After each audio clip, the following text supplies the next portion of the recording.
Diamond হারবারের licence নিয়ে ISL খেলতে পারে অন্য একটি ক্লাব। বুধবার রাতে ফেডারেশনের তরফ থেকে সরকারিভাবে ঘোষণা করে দেওয়া হয়েছিল আসন্ন আইএসএল হতে চলেছে 13টি দলের। সেদিন দুপুরের মধ্যেই অংশগ্রহণকারী প্রতিটি আইএসএল দলের ফি জমা দেওয়ার শেষ দিন ছিল। জানা গিয়েছিল ডায়মন্ড হারবার সেই অর্থ জমা দিতে পারেনি। স্বাভাবিকভাবেই ধরে নেওয়া যায় আসন্ন আইএসএল থেকে যে একটি দল বাদ চলে যাচ্ছে সেটা আইএসএলে উঠে আসা ডায়মন্ড হারবার। ফেডারেশনের তরফ থেকে বিবৃতি দিয়ে জানানো হয়েছে এআইএফএফ ও ক্লাব জোটের তরফে নিশ্চিত করা হচ্ছে আইএসএল 2026-27 মরশুমে 13টি ক্লাব অংশগ্রহণ করবে। মাত্র কয়েক বছরের আগে আত্মপ্রকাশ করা ডায়মন্ড হারবার এফসির উত্থান হয়েছিল প্রায় উল্কার গতিতে। 4 বছরের মধ্যেই দেশের সেরা লিগ আইএসএলে জায়গা করে নিয়েছিল ডায়মন্ড হারবার। আই লিগ জিতে তারা আইএসএলে পদার্পণ করেছিল।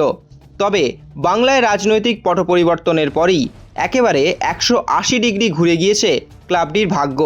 এই মুহূর্তে অর্থাভাবে কার্যত বন্ধ ডায়মন্ড হারবার এফসির কার্যকলাপ। আইএসএলের পার্টিসিপেশন ফির প্রথম কিস্তির 55 লক্ষ টাকাও তারা জমা দিতে পারেনি।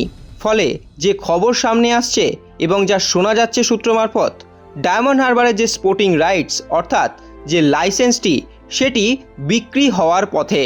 শোনা যাচ্ছে এই লাইসেন্স কেনার দৌড়ে রয়েছেন আই লিগের দল নামধারী এফসি অথবা শ্রীনিধি ডেকান। যদি শ্রীনিধি বা নামধারীর মধ্যে কেউ একজন লাইসেন্স পায় তাহলে এই বছর আইএসএলে তাদের মধ্যে একটি দল আইএসএল খেলার ছাড়পত্র পেতে চলেছে। তবে এটাও শোনা যাচ্ছে খুব বেশি দামে নয়, হয়তো 5 থেকে 6 কোটি টাকার মধ্যেই বিক্রি হয়ে যেতে পারে ডায়মন্ড হারবার এফসির ফুটবল লাইসেন্সটি।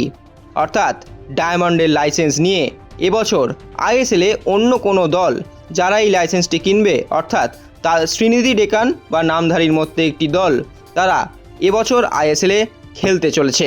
সব মিলিয়ে উল্কার গতিতে উত্থান হওয়া ডায়মন্ড হারবার এফসির লাইসেন্সটি বিক্রি হওয়ার পথে।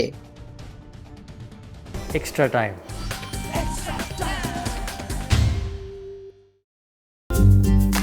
লেটেস্ট নিউজ আর এক্সক্লুসিভ ভিডিওর সঙ্গে আপডেট থাকতে এখনই সাবস্ক্রাইব করুন আমাদের ইউটিউব চ্যানেল। বেল আইকনে ক্লিক করতে ভুলবেন না যেন।